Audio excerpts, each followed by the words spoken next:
It's been estimated that hackers attack every 39 seconds, on average 2,244 times a day, exposing critical business data that can lead to catastrophic financial and operational damages.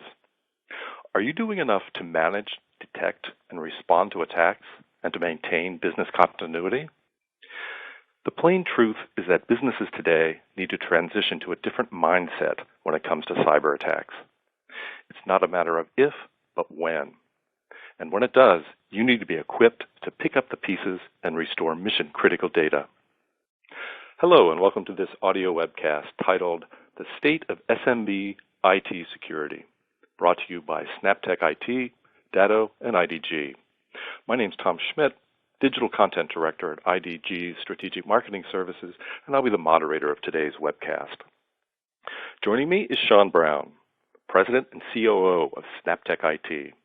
Shawn brings more than 25 years of technology and management experience in working with Fortune 500 firms and SMBs. His leadership has helped transform SnapTech IT to a consultative, managed services provider. Hello, Shawn. Hey, Tom. How are you doing today? Thanks for having me on. Great. Also joining me is Desiree Thomas, Channel Development Manager at Datto, Inc. Over the past few years within the MSP channel, Desiree has assisted partners and customers in building their businesses by adopting best practices and resources that are proven to accelerate success and deliver an exceptional experience to the businesses they serve. Welcome, Desiree. Thank you so much for having me. I hope everyone is having a fantastic day. Shawn and Desiree, IDG Research recently surveyed 133 IT decision makers who are closely involved in the IT purchase process. IDG was particularly interested in their perspectives on cybersecurity. I think the survey results provide a good snapshot of the security concerns of IT leadership today. The first question they were asked was, what are your organization's top pain points when it comes to IT security? Nearly 2/3 of the respondents said they struggle to pinpoint data security gaps. What are your thoughts here, Shawn? Well, Tom, I'm really not surprised that companies are saying that they're struggling to pinpoint data security gaps. I mean, there's so many opportunities for security gaps in our environments today.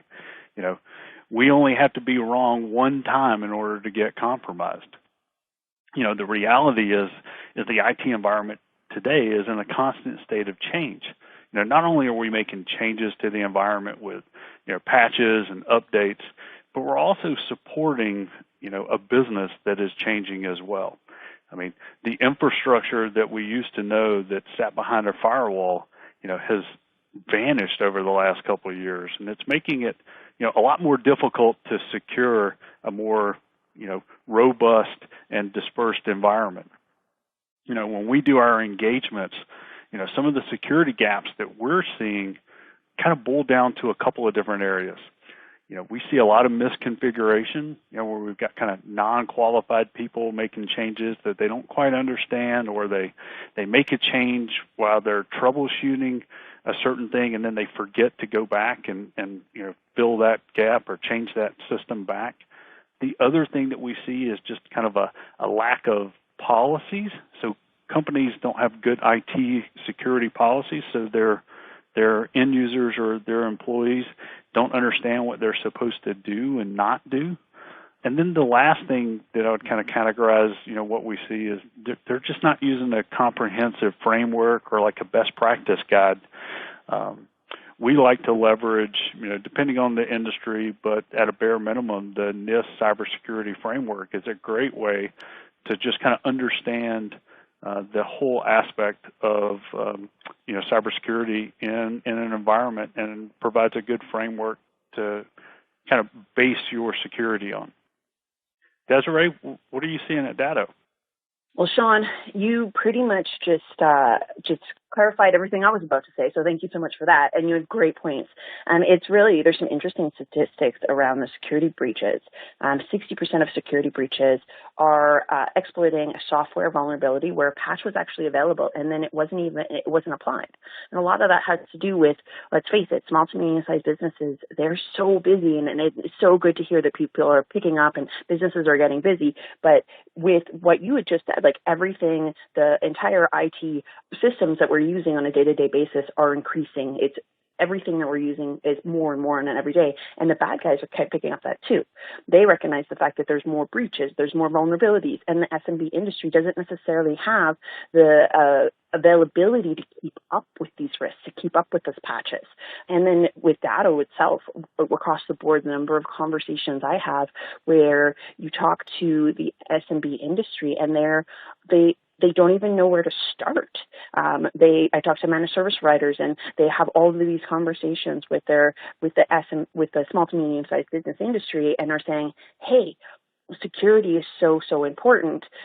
Business continuity. It's not even necessarily. It used to be we could have this conversation 5, 6, 10 years ago and talk about just backing things up.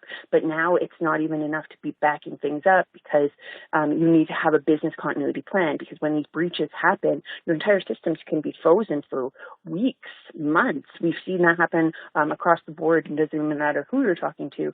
And so there's a lot of risk, but there's a lot of good things. So we're going to continue talking about this, especially working with companies like you guys, like SnapTech. What you're doing for your clients is phenomenal. Great perspectives. Shawn, Desiree, IDG then asked, how prepared are your organization's employees to recognize and combat cybersecurity threats? And here, 77% said cyber threats are caused by unaware employees.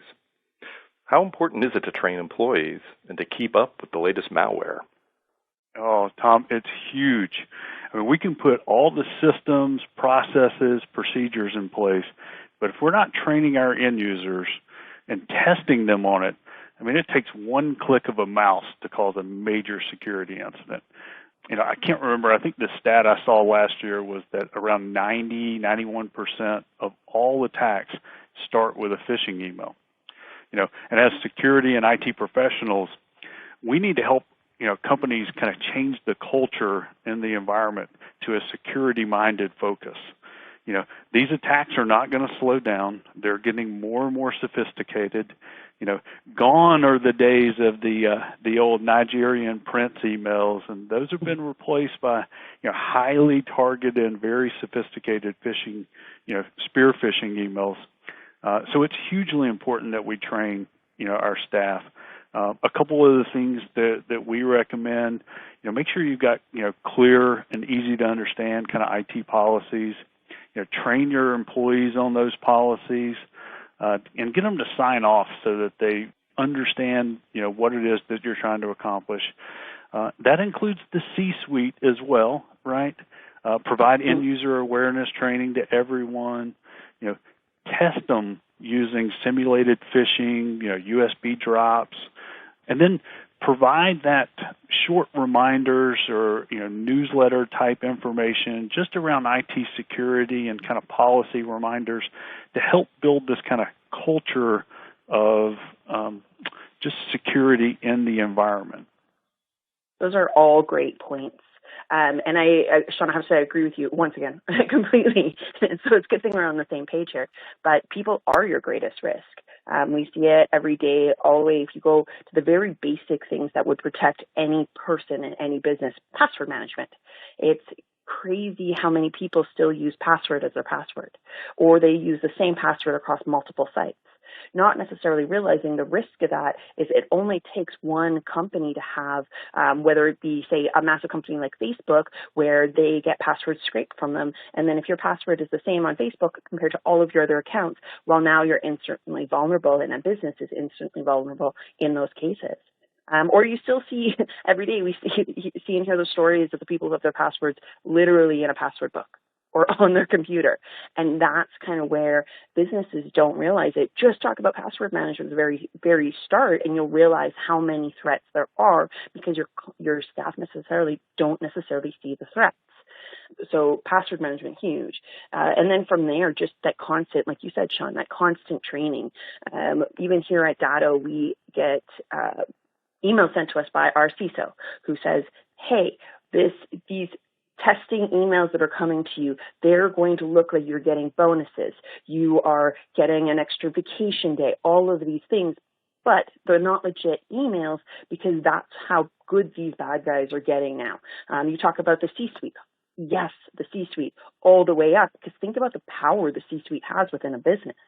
You might have the CFO and the CEO who work together really, really well, and then one of them's going on vacation. Those bad guys can be sitting there with those phishing emails and just watching and watching and watching. And then soon as, say, the CEO is going on vacation, he sends out an email to the CFO saying, hey, great meeting we had yesterday, references past conversations, past emails, so it looks so legit. Can you send me that bank draft just before I'm going so everything's prepared for while I'm gone? Next thing you know, that email is really, really easy to click and miss. And it is an example why we see these statistics of 70% of businesses that say cyber threats are caused by unaware employees. That's a good example of why that ends up happening. So, Shawn, you've addressed end-user awareness issues. What specifically should people be doing to protect sensitive data?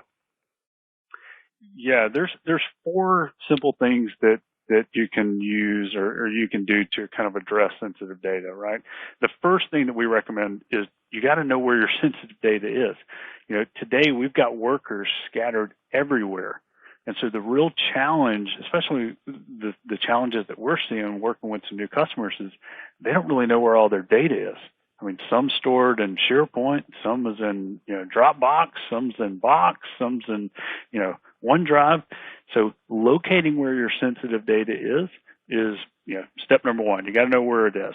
Step number 2, auditing your permissions, understanding who has access to this sensitive data, manage it, log it, and audit it to make sure that you understand your permissions in your environment. And, step 3, encrypt it at rest and in transit. So I've got a somewhat embarrassing story. Unfortunately, I had my car broken into several weeks ago, and my laptop was stolen. So it was behind my driver's seat. I'd covered it in, with a coat, and I ran in to have dinner with some friends of mine. I came back out. My back window was smashed, and they had stolen my laptop. So the good news is that laptop fully encrypted with BitLocker. And so if they happen to break into my BitLocker and they get through my password, our NOC team has put that PC into what we call annihilate mode. And so if that machine ever reaches the internet again, it'll automatically format the whole drive. So that's pretty cool. And then the last piece is just, automated, managed, and segmented backups. And so, we get called into a number of incident response cases where, the backup was part of the domain. And I'm telling you, the first thing that those attackers are going to do is delete those backups. So got to make sure they're automated, got to make sure they're managed, and segment those out of your network. And if you can, put 2FA on that backup solution. So Desiree, any comments on that? Yeah, I have. I think it's an interesting story. There's a couple of years ago, there was a massive breach that kind of changed the way our industry internally even works. And the response within the industry, we're talking about $1 million businesses who are competing against each other and fighting for clients and all of those like crazy things. And now we're all working together to try to find threats that are happening in the dark web. So an example of a threat that ended up happening, and the reason why this whole conversation ended up happening in the first place, was because all of a sudden a company noticed that there was a bunch of emails from a small to medium-sized business. There's a bunch of information on the dark web, and they're like, hey, what's happening here? And throughout a lot of different companies talking together and working together, what they ended up finding is there was one small to medium-sized business company lost a technician, and when they lost a technician, what ended up happening there is that technician realized that they had all of this access to this information. Now, they're out of work. They got to pay their family. They got to make some money somewhere, and they got let go. So clearly they maybe are not that good at their job, but they could realize they could take all that information and sell it on the dark web. So that's why that offboarding process is so, so important. And it's threats like that that are happening that are changing even the way the businesses around us that are responding. So all four of these steps are absolutely phenomenal, and definitely I laughed a little bit when we said locate your sensitive data in the first place, because it's a very, very good step one. The next question IDG asked was, when was the last time your business completed a formal security assessment on your IT environment, conducted in-house or through a third party? Here, 65% of the respondents said they do a security assessment every 60 days. Can I get your thoughts on this, Shawn and Desiree? Well, Tom, I have to be honest. When I heard this, I was shocked. I think what we may be experiencing here is just an issue with maybe some terminology. So, when I hear security assessment, I'm thinking something maybe a little bit different than what the respondents were kind of thinking. I think what they may have been thinking about is just some form of like security scan or vulnerability scan. So don't get me wrong, those are hugely important, and we highly recommend that you perform those kind of vulnerability scans as often as possible. But when I hear the word security assessment or a risk assessment, I'm thinking about a more formalized approach, and typically we see those based in some form of security framework, like the NIST cybersecurity framework or NIST 800-171. But if your company doesn't have like compliance requirements that require like a NIST 800-171, that NIST cybersecurity framework is a great starting point to help you understand where your security gaps are. Because the great thing about that framework is it's all-encompassing to some degree as it relates to IT security. And the bad thing is there's a lot of stuff in there because it's all-encompassing. Now, that NIST cybersecurity framework is kind of broken down into 5 functions: identify, protect, detect, respond, and recover. And each of those functions have multiple categories and subcategories that help you understand and address all areas of cybersecurity. In fact, for us, we kind of slid in an extra one that we call manage, and that's just kind of part of our kind of management of an environment that we do. But using a framework like that really helps an organization kind of better understand best practices and where their security gaps are, especially if you kind of think about, our first question was, around helping companies identify those security gaps. So the statistic of 65% of businesses say they do security assessment every 60 days. I would agree with Shawn there on that as well. I really do think that a lot of these companies who are answering these questions are thinking maybe just that it's done higher up than them, maybe it doesn't affect them, or maybe they don't even necessarily know what it looks like. Because from my conversations with small to medium-sized businesses and managed service providers, and these are conversations I'm having every single day, they don't even necessarily know that they should be backing things up, that they should be testing their staff, that their password management is important, that business continuity is important, and how important any of these are. So I definitely agree with Shawn there, saying that I would think that security assessment isn't being done, but there's really good news is understanding, looking at things like NIST and looking at those steps and walking through. First of all, when you first look at it, chances are it's going to be super overwhelming, which will really help you set your get-go from the start being like, okay, chances are the security assessments that have been done in my business aren't legit, because I can look at this and not even understand what any of these things are. And that's a great place for any business to start. And then we talk about the threats being so much and everything around us all the time. All of this is moving so quickly that it can be really hard on a SMB, a small to medium-sized business owner, even if they have an in-house technician to keep up with these threats. So working with a managed service provider to go through those threats with you and to go through your security assessment, see how your business is working, to test your staff can be so relieving and can really, really help any business owner sleep at night. Shawn, Snaptech IT has developed what you call a bare minimum checklist in this regard. Can you talk a little bit about that? Yeah, absolutely. I kind of break this down into a couple of different sections. So kind of a inventory and account management. And so, one of the first things that you do from a management and from a cybersecurity standpoint is you got to understand the hardware and the devices that you're managing. So having a great inventory of authorized devices is a great first step. Secondly, you need to understand the software that you're managing as well. And so we use a thing called application control, where we kind of generate a list of all the software that is allowed to run in the environment, and then we deny everything else from running. And that includes software, Chrome plugins, Chrome extensions. And so when we lock an environment down like that, nothing else is able to run, which is great as we're trying to protect the environment. But in the SaaS-based world that we live in, it's hugely important that we're doing these things, especially when it relates to disabling user accounts. With SaaS applications all over the place and data scattered all over the place, being able to disable user accounts is hugely important, because the last thing you want to do is have an ex-employee that still has access to Office 365, for example. And then password managers, multi-factor authentication, got to have that kind of stuff in place today.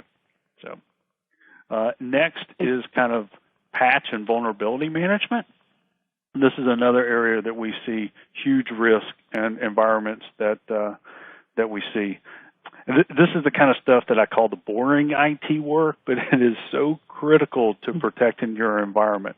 I mean, you've got to have just good systems and processes in place to ensure that your critical patches and vulnerabilities are being addressed in a timely manner. In fact, a number of the attacks that we see in the news and all over, like the Marriott and Target and Home Depot, were all really related to just unpatched systems. Desiree, any comments on those first two kind of sections? Yeah, absolutely. I just want to talk a little bit more about employee offboarding. If you think about your employees and the access and control that they have of your systems, it can be scary, but of course they need that access and control because they're working with their businesses, and at that point in time, you trust them, you pay them. But sadly, a lot of employees know they're leaving your company long before you do. And then when they leave, what access do they still have? That employee offboarding scenario, it can't be minimalized. It is so important, and it has so much potential to open up so much risk to a business. Not necessarily because an employee might be trying to sell your information, but what about if you have, as an example, a whole sales team, and the sales team decides they want to try to poach all your clients, and so they take all that information with you. If they still have access to their CRM or whatever systems, that's a lot of information. And that's just talking about client data. What if they have more access than that? And actually, when they leave, can you go through an entire checklist of what systems they were using, what they had access to, and then make sure that you have backups of that information in their SaaS applications, their Hotmail, their Gmail, or their Office 365, whatever systems that you're using within the business, because they also could have deleted a lot of stuff and taken information with them as they got. So having all that detail and all that information will protect a business from any employee leaving, and is super, super important. Yeah, the next section is just around administrative privileges. So we see a lot of this when we work with kind of internal IT departments, and I'm going to pick on software developers for a minute too, especially software developers, right? If you're a software developer, I'm just joking. But everybody wants to be a local admin or a domain admin in the environment, and this is a huge security risk. Our advice is to kind of set up a separate domain admin account and only use that whenever you're performing domain admin level privileges. The other thing that we kind of recommend is removing local admin shares. So I'll tell you guys a quick story. We started working with a client a couple of years ago, and one of our engineers just noticed something kind of strange in the Windows event log. And after we started doing some investigation, we discovered an advanced persistent threat in the environment. And they were stealing credentials and using admin shares to move laterally inside the environment.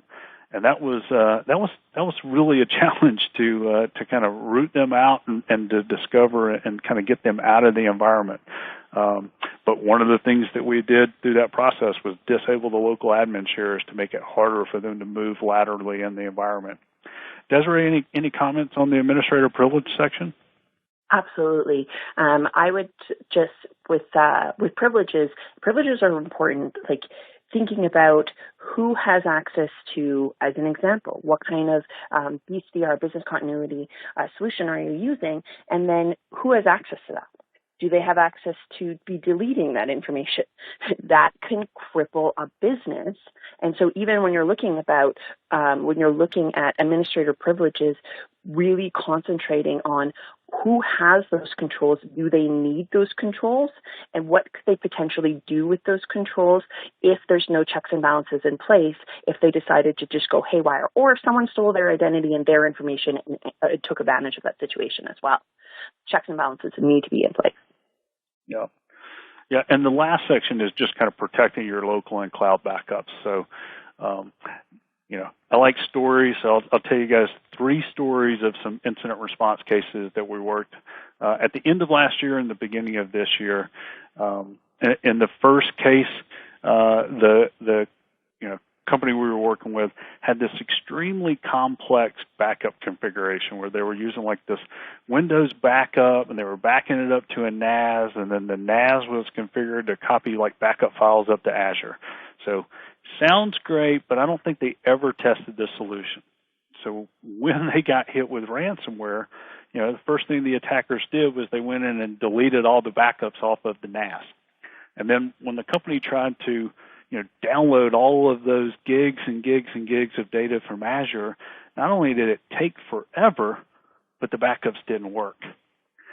Another case that we did, we had a client that, or not a client, but a case that we got called into. They actually had a Datto backup in place, which was great. We were happy to see that in the environment.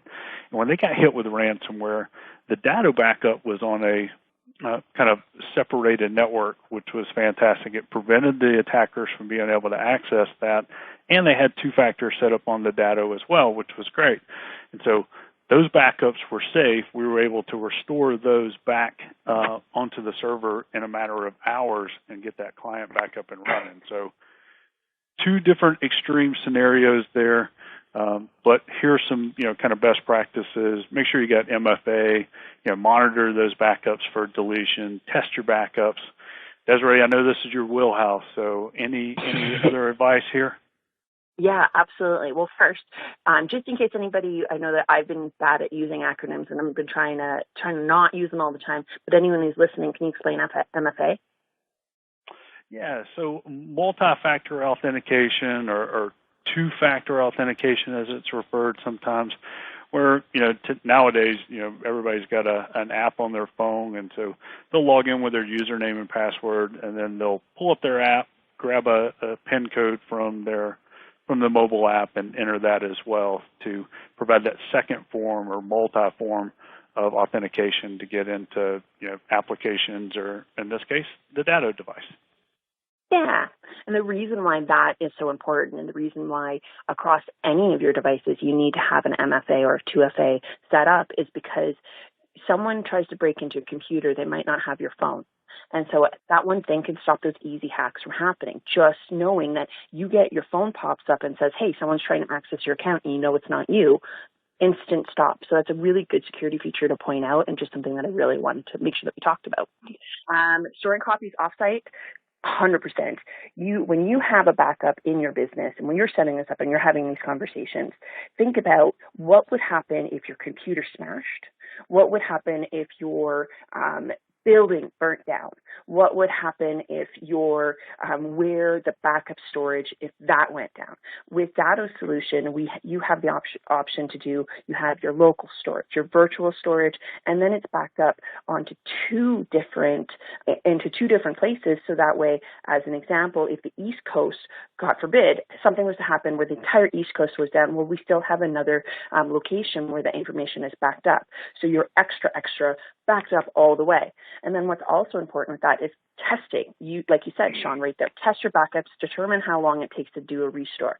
With Datto's solution, every single backup has a screenshot verification. This literally helps businesses sleep at night. You see it, Shawn, every day when you get an email, and every time a backup is that screenshot is taken and it's a legit screenshot, you see that and you say, okay, my clients are backed up, everything's good. If something was to happen, when something happens, we are able to get them up and running, which I'm sure client A to client B, you guys had such a different experience.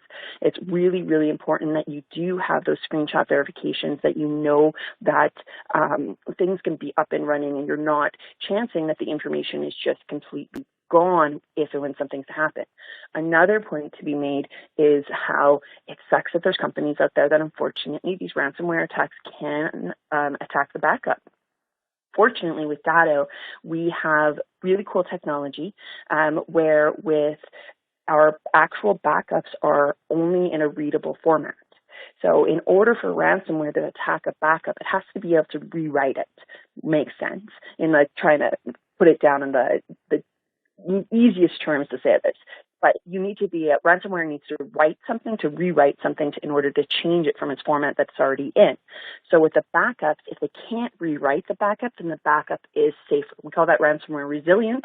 Being ransomware resilient and backup is really, really important. Shawn and Desiree, the last question IDG asked these decision makers was, what are the most attractive potential benefits of adopting a more holistic approach to cybersecurity? That is a cybersecurity strategy that incorporates people, processes, and technology working in concert with each other. And here, the most appealing benefit of a holistic approach is that it eliminates security gaps, which goes back to their number one security pain point mentioned at the beginning of the survey. Can you comment on that? Yeah, absolutely. So, a holistic approach to me is, again, we've talked about this, addressing all areas of cybersecurity and using a framework. I'll go back to the NIST cybersecurity framework just because I feel like that's a great entry point framework to be used. But leveraging a framework like that really helps you understand all the different areas of risk and cybersecurity. So our approach with our clients, whenever we start an engagement, is we do that kind of IT kind of security risk assessment based on the NIST cybersecurity framework. So we take a deep dive into the company. We look at all 5 functions of the NIST CSF, and we help our clients kind of understand where those security gaps are at, and which ones are kind of critical, which ones are high in their environment. Then we kind of help them create this gap analysis to understand where they're at today and where they want to be. And then we create this action plan with them. So we also have the technical and security resources to kind of partner alongside an internal IT department, or if the client doesn't have an IT department, we'll help implement this entire action plan with them. And we've got a kind of a proven process that we follow to help implement this action plan to better secure the environment, kind of much quicker than someone might be able to do it on their own, because we're doing this all the time. And so our proven process, is there. We're always doing research and development to ensure that we've got the right technology stack to protect our customers and deliver a predictable result. Now, one of the things that we see a lot of times is, especially when we're working with internal IT departments, they're overwhelmed and they don't have the time to spend really doing proof of concepts and researching kind of the latest protection technologies that are out there. And so that's kind of one of the great things that we're able to help our customers with. And I have to say, MSPs like you guys, like SnapTech, and then there's so many that are doing such an amazing job across the industry. By doing things like this, you're literally improving the small to medium-sized businesses' lives. Their businesses are better. There's so much threats and so many risks out there. These businesses don't have the time. And that's what I would say to all of you small to medium-sized businesses. You guys put so much work and effort into deciding to be a business owner. That in itself is an overwhelming thought process. And then you build this business, and then there's all these threats that are coming at you. And if you're not a technical person, this is just a lot to take in. So the biggest thing I can say is talk to these MSPs, talk to SnapTech. This is what they do all the day. They work with vendors like us. They attend security-focused events where they vet different vendors to see what the threats are coming out, what the vendors are doing, who are the good vendors, who should they work with. They test all these solutions to see, well, what businesses will these work with, what businesses won't they work with. And then they take all that information and they bring it into that holistic approach of conversation with you guys when they're going over the cybersecurity conversations. Well, your business number A, these are the steps that you need to place. These are the risks. These are the gaps that you have. Where business number B, that might be completely different. So there's not a Band-Aid. I can't just give everyone a Band-Aid saying, if you just put this Band-Aid on, all of your security needs will be fixed.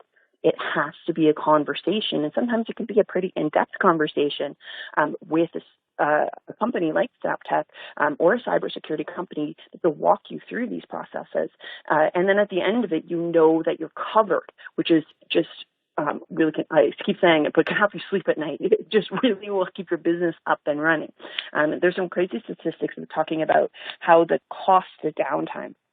So when we talk about cybersecurity and where it's important, your business being down, the cost of downtime isn't necessarily tied to, okay, we got hit with ransomware and now we're down just until everything gets back up and running. Well, sometimes you're down and you have to pay that ransomware or till everything gets back up and running.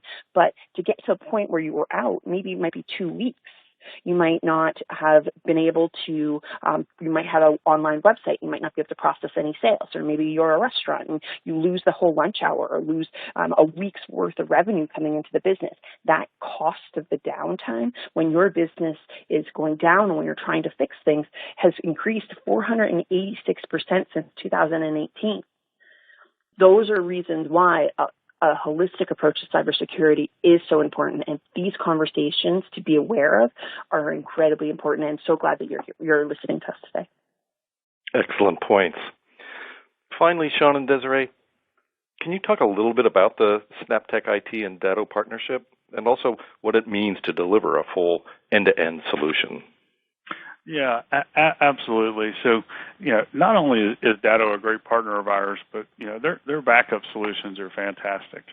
In fact, in environments where we're responsible for, managing the entire environment or backing up, Office 365 or servers, having one of their devices in place for us is an absolute must.